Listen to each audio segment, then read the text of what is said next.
Assalamualaikum warahmatullahi wabarakatuh. Perkenalkan, nama saya Muhammad Ma'ruf Amin dari kelas A3 KPI, mata kuliah Teori Komunikasi yang diampu oleh Ibu Primi Rohimi, SOS MSI. Langsung saja, yang pertama saya akan menerangkan tentang pengertian teori. Teori adalah serangkaian asumsi, konsep, konstruk, dan definisi proposisi untuk menerangkan fenomena sosial secara sistematis dengan cara merumuskan hubungan antar variabel. Pengertian teori menurut beberapa ahli, yang salah satunya adalah Jonathan H. Turner, mengemukakan teori adalah sebuah proses pengembangan ide yang dapat menjalankan bagaimana dan mengapa peristiwa tersebut terjadi. Yang berikutnya dari Calvin S. Hall, mengemukakan bahwa teori adalah sebuah hipotesis atau perwakilan awal yang belum terbukti atau spekulasi tentang fakta yang tidak pasti. Sedangkan menurut pengertian dari sang pemakalah, teori adalah serangkaian dari sebuah pernyataan yang disimpulkan menjadi satu konsep yang belum terbukti benar atau salahnya suatu pernyataan tersebut. Yang selanjutnya adalah fungsi dan peran teori. Yang pertama, fungsi teori. Salah satunya menyediakan kerangka konsepsi penelitian dan memberikan pertimbangan perlunya penyelidikan. Yang kedua, melalui teori kita dapat membuat pertanyaan yang terinci untuk penyelidikan. Yang ketiga, menunjukkan hubungan antar variabel yang teliti. Yang keempat, kajian pustaka meliputi pengidentifikasian secara sistematis, penemuan dan analisis dokumen-dokumen yang memuat informasi yang berkaitan dengan masalah penelitian. Yang berikutnya, peran teori. Peran teori dibagi menjadi beberapa bagian. Yang pertama, teori berperan untuk membantu mendapatkan pengertian dan pengorganisasian pengalaman. Yang kedua, memajukan proses perluasan ilmu pengetahuan secara sistematis. Untuk yang ketiga, memberi kemungkinan terjadinya pemanduan temuan-temuan empiris tertentu ke dalam suatu kerangka yang secara logis, konsisten, dan cukup sederhana. Yang keempat, menghindari pengamatan menjadi bingung oleh serba kompleksnya peristiwa-peristiwa alami atau konkret. Referensinya bisa dilihat di PowerPoint. Untuk materi yang selanjutnya adalah tradisi teori komunikasi. Tradisi teori komunikasi ini diciptakan oleh Robert T. Craig. Robert T. Craig berpendapat bahwa setiap teori memiliki manfaat untuk cara pandang tertentu untuk melihat dunia. Menurut Robert T. Craig, membagi tradisi teori komunikasi ke dalam 7 tradisi. Yang pertama, tradisi semiotik. Yang kedua, tradisi tifonemonologis. Yang ketiga, tradisi sibernetika. Yang keempat, tradisi sosiopsikologis. Yang kelima, teori sosiokultural. Yang keenam, tradisi kritik. Yang ketujuh, tradisi retorika. Untuk tradisi semiotik, secara sederhana, tradisi semiotik adalah penyelidikan tanda atau simbol. Tradisi semiotik terdiri atas sekumpulan teori tentang bagaimana suatu tanda mempresentasikan atau mewakili benda, ide, keadaan, perasaan, dan kondisi di luar tanda itu sendiri. Pengertian tradisi fenomenologis. Teori-teori pada tradisi fenomenologis berasumsi bahwa orang-orang secara aktif menginterpretasikan pengalaman-pengalamannya dan mencoba memahami dunia dengan pengalaman pribadinya. Yang selanjutnya adalah tradisi sibernetika. Tradisi sibernetika merupakan tradisi sistem-sistem kompleks yang di dalamnya banyak orang saling berinteraksi dan mempengaruhi satu sama lain, membentuk, mengontrol karakter keseluruhan sistem dan layaknya organisme menerima keseimbangan dan perubahan. Yang selanjutnya adalah tradisi sosiopsikologis. Tradisi sosiopsikologis merupakan kajian mengenai individu sebagai makhluk sosial yang berasal dari kajian psikologi sosial.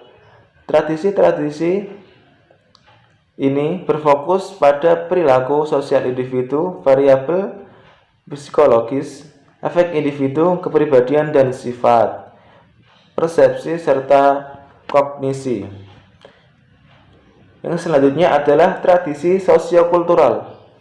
Tradisi-tradisi sosiokultural mengeksplorasi dunia interaksi manusia yang menjelaskan bahwa realitas bukanlah seperangkat susunan di luar kita, tapi dibentuk melalui proses interaksi di dalam kelompok, komunitas, dan budaya. Yang berikutnya adalah tradisi kritik. Tradisi kritik merupakan tradisi yang berangkat dari asumsi kesenjangan dalam masyarakat. Teori-teori tradisi kritik ini menyangkut bagaimana kekuatan, tekanan, dan keistimewaan sebagai hasil dari bentuk-bentuk komunikasi dalam masyarakat. Yang terakhir adalah tradisi retorika. Tradisi retorika menjelaskan konteks komunikasi antarpersonal dan komunikasi massa. Tradisi ini berfokus pada bagaimana proses merancang suatu pesan yang baik sehingga komunikasi dapat berjalan dengan efektif. Untuk referensinya bisa dilihat di PowerPoint. Untuk materi yang berikutnya adalah teori komunikasi antar pribadi. Pengertian dari teori komunikasi antar pribadi secara umum, komunikasi antar pribadi adalah komunikasi yang mempelajari berbagai aspek yang terkait dengan penciptaan makna yang terjadi antara dua orang serta bagaimana makna itu memiliki perubahan terhadap orang lain agar dapat mengubah pengetahuan, sikap, dan perilakunya. Karakteristik komunikasi antar pribadi yang pertama adalah komunikasi antar pribadi dimulai dari diri pribadi. Yang kedua, komunikasi antar pribadi bersifat transaksional. Yang ketiga, komunikasi antar pribadi mencakup aspek-aspek isi pesan dan hubungan antar pribadi. Yang keempat, komunikasi antar pribadi masyarakat adanya kedekatan fisik antar orang-orang yang berkomunikasi. Yang kelima, komunikasi antar pribadi tidak dapat diubah ataupun diulang. Macam-macam teori komunikasi antar pribadi. Yang pertama, teori kumpulan tindakan. Teori ini merumuskan tentang sifat kreatif manusia mengenai bagaimana mungkin bagi kita untuk mendengar, berkata, berpikir, dan berbuat bahwa kita tidak pernah dengar, berkata, berpikir, dan berbuat sebelumnya. Yang kedua, teori atribusi, yaitu mengemukakan penyebab yang baik dalam mencari untuk teori yang ditulis oleh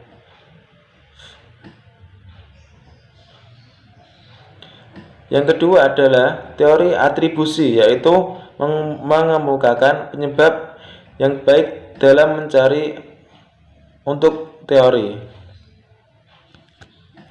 Yang ketiga, teori konstruktivisme, yaitu menjelaskan perbedaan-perbedaan individual yang kecakapan berkomunikasi. Yang keempat, teori interaksi imajiner, yaitu gambaran-gambaran mental mengenai komunikasi antar pribadi. Yang kelima, teori perencanaan komunikasi, yaitu pencapaian tujuan melalui tindakan komunikasi.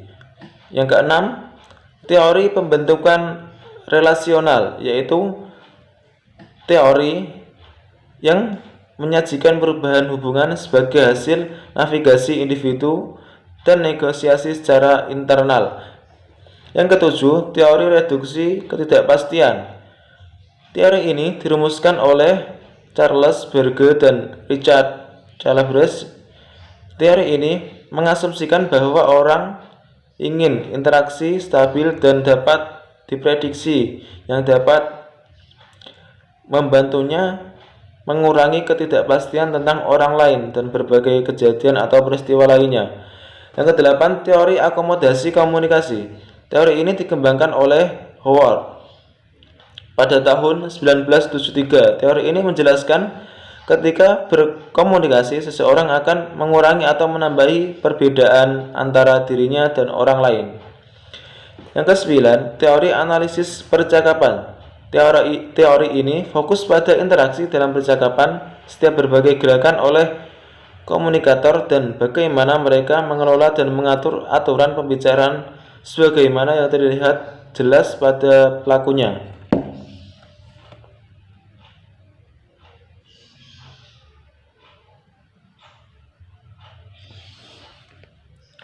Yang ke-10, teori pelanggaran harapan. Teori ini dikembangkan oleh Jude Burgon pada tahun 1978 untuk memahami konsep-konsep komunikasi nonverbal secara pengaruhnya terhadap percakapan. Untuk referensinya bisa dilihat di PowerPoint. Yang berikutnya adalah teori komunikasi antar pribadi. Karakteristik komunikasi antar pribadi: yang pertama, teori muka; yang kedua, teori manipulasi informasi; teori kebohongan antar pribadi; teori kesopan santunan; teori pertukaran kasih sayang; teori pertalian; teori pengolahan kerahasiaan komunikasi; teori komunikasi relasional; dan yang terakhir adalah teori pertukaran sosial. Yang pertama, teori muka.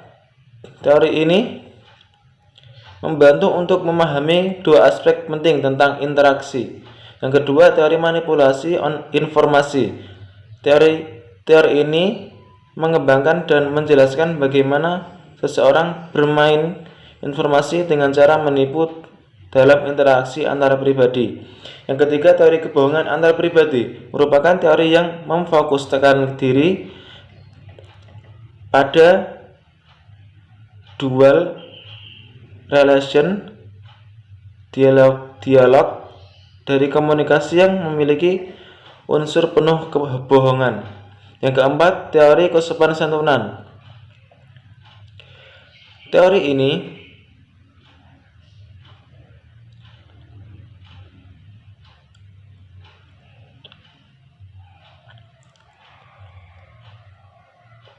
Setiap kebudayaan memiliki derajat yang berbeda dalam hal kebutuhan terhadap kesopanan dan juga cara-cara yang berbeda untuk menjadi sopan. Tetapi semua orang memiliki kebutuhan untuk dihargai dan dilindungi.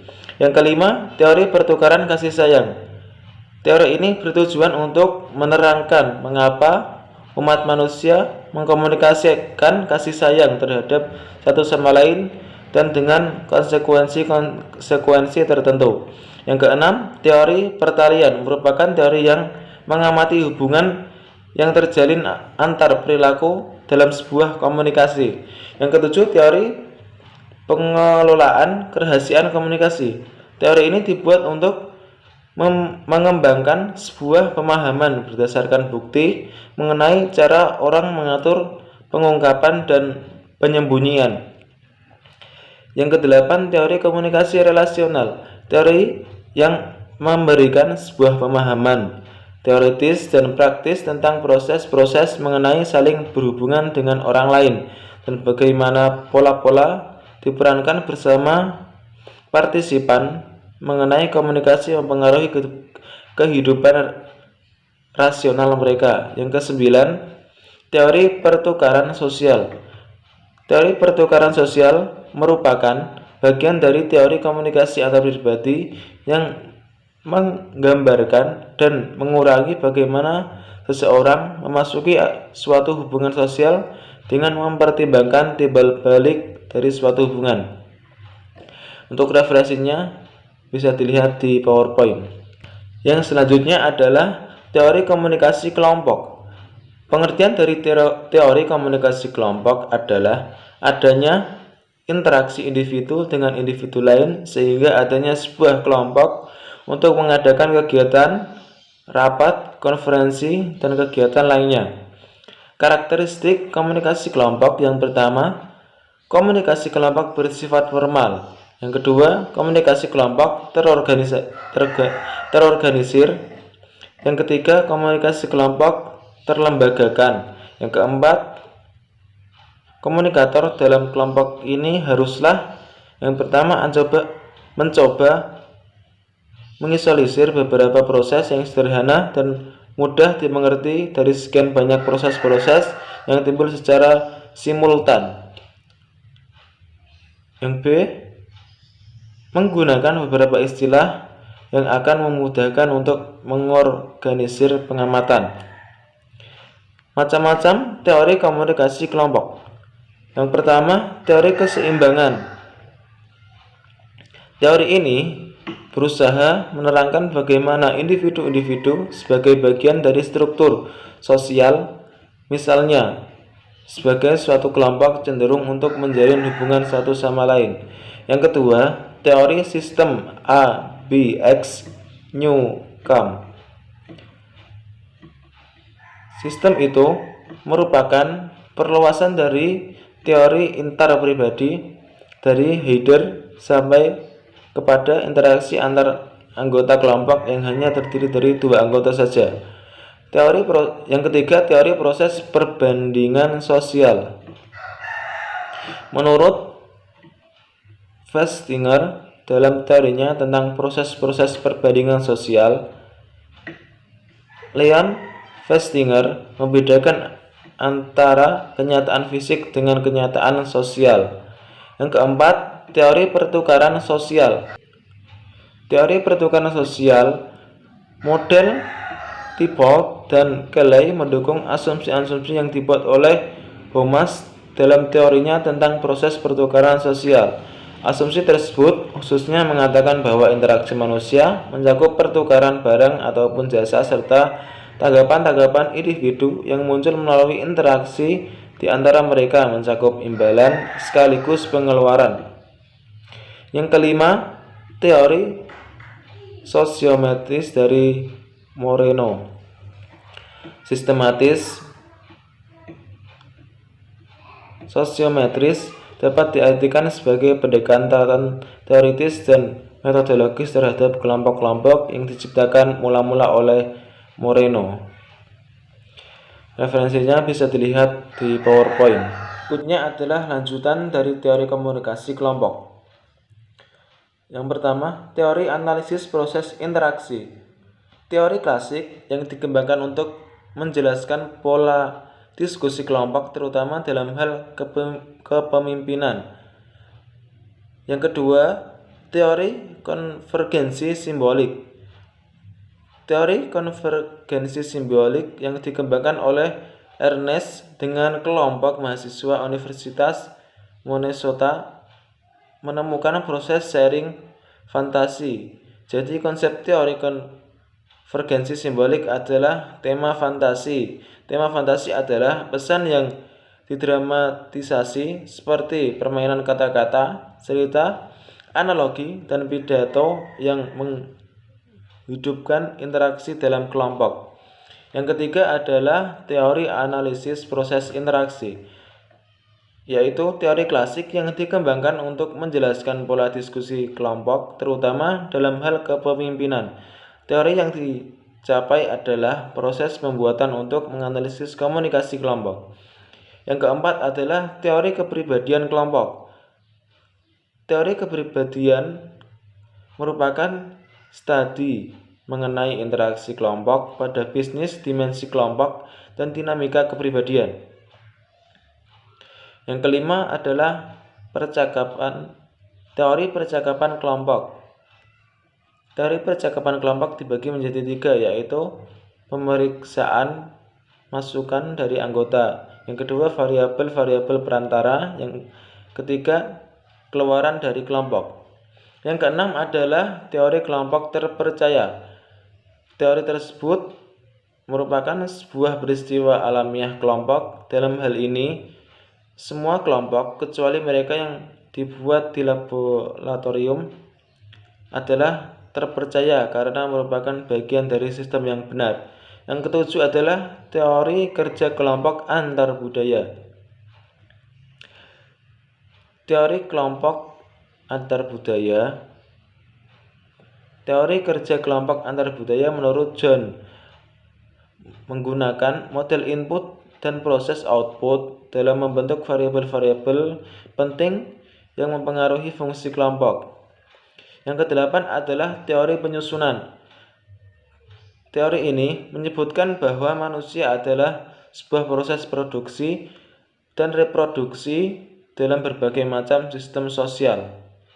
Yang terakhir adalah teori pemikiran kelompok, suatu metode berpikir sekelompok orang yang bersifat kohesif ketika usaha-usaha keras yang dilakukan anggota-anggota kelompok yang mencapai kata mufakat.